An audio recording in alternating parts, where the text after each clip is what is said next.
سێناتۆر تێد کروز سوور بوو لەسەر بانگەوازەکەی بۆ ئەوەی هێزەکانی ئاسایشی وڵاتە گرتوەکان چاودێری و پاسەوانی گەڕەکەکانی موسڵمانان بکەن لێدوانێک بوو کە پاش هێڕەشەکانی تێرۆریستی ڕۆژی سەشەمەی بەلجیکادا کردی. کروز کە داوای لێکرا ڕوونی کاتەوە سەرزنشتی سەرۆکۆبامای کرد بۆ ئەوەی نەیویست بەناو وەکو بەدکار ناوی ببات.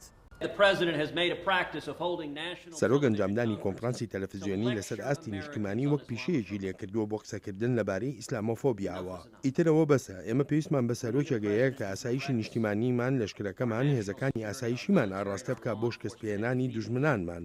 کۆمسیۆنەری پۆلیسی نیویۆرک بیل براتن کە لە گۆڕەپانی تایم سکوێر لە تەنیشتی شارەوانی شاری نیویۆرک بیل دە بلاسیۆ ڕاوەستاوە وتی ئەو هێڕەشێکی گەورەی کردوتە سەر قسەکانی سەناتۆر کروز بە تایبەتی ئەوەی پەیوەندی بە ئەفسەرە موسڵمانەکانەوە هەیە لە ڕێزەکانیدا کە ئامادەن گیانی خۆیان بەختکەن. من لەم دام و دەستگایەدا زیاتر لە 900 ئەفسەری ئامادەم هەیە کە زۆریان دوو ئەرگەنجام بدەن و کارەکەیان لە ئەرکی سەربازانی شەڕی لەشکری وڵاتە یەکگرتووەکانە چێت، شتێکە کە سیناتۆر قەت چاوی پێ نەکەوتووە.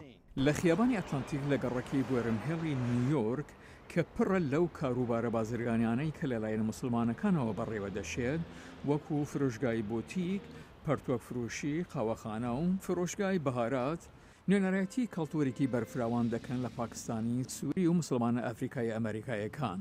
لە دەرەوەی مزگەوتی ناوچەی مزگەوتی مەسجد الفاروق ئەمریکای مسلمانەکان هێڕەشیان بردەسەر پێشنیاری چاودێریەکانی کروز. ئەمە وەکو ئەوەیە بڵێن هەموو کەسانی سپی لە ئەمریکا کلانسمانن، واتە KKK کە شتێکە دوورە لە ڕاستی، پەنجە بۆ ئەو کەسانە درێژ بکەن کە بەرپرسن. جن لە وێستچەستەری نیویۆرکەوە دەڵێت کاندیدی دیموکراتەکان هیلاری کلینتن هەستی خۆی لەوە کۆکردەوە کەوتی ئەو جۆرە قسانە لەلایەن کروز و دۆناڵد ترامپەوە هەڵە و مەترسیدارن. بەسە ڕق فرۆشتن، ئێمە لێرە دەژین، ئێمە باج دەدەین، ئێمە حەز دەکەین لێرە بین، ئێمە دکتۆرمان هەیە، پەرستار، مامۆستای خوێندنگا، ئەفسەری پۆلیسمان هەیە کە موسڵمانن، تۆ تێدەگەی ئێمە تەنها دەمانەوێت بژین و بەس. پاش هێڕشەکەی برۆسڵ دێبلاسیۆ هاوڵاتیانی نیویۆرکی دڵنیا کردەوە کە هیچ بەڵگەیەکی باوەڕ پێکراو نییە لە مەترسی بۆ سەر نیویۆرک کە هەوڵەکانی چرتر دەکاتەوە لە شەڕی دژ بە دەوڵەتی ئیسلامی. جانی دیلان بەشی کوردی دەنگی ئەمریکا.